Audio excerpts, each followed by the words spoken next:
Hi friends, ఈరోజు నేను వచ్చేసి ఫిష్ ఫ్రై చేశాను అనమాట. ఈ ఫిష్ పేరు వచ్చేసి బంగారు పాప అనమాట. ఇది చాలా ఈజీ అండి. ఫ్రై అంటే మనం చాలా టైం పడుతుంది, ఎక్కువ టైం తీసుకుంటుంది అనుకుంటాం. చాలా సింపుల్గా ఎన్నో రకాలుగా ట్రై చేయొచ్చు. ఇది ఒక రకం అనమాట.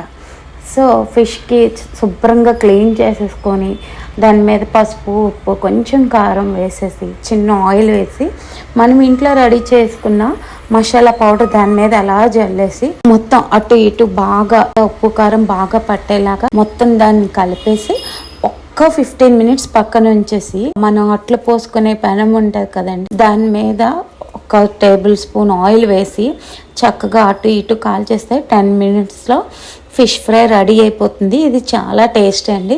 దీనికి ఎటువంటి అల్లం వెల్లుల్లి పేస్ట్ కానీ కార్న్ఫ్లవర్ ఇలా ఏమి వేయకుండా ఇలా ట్రై చేసి చూడండి, చాలా బాగుంటుంది. మా ఛానల్ లైక్ చేయండి, షేర్ చేయండి, సబ్స్క్రైబ్ చేయడం మర్చిపోకండి. Bye bye friends.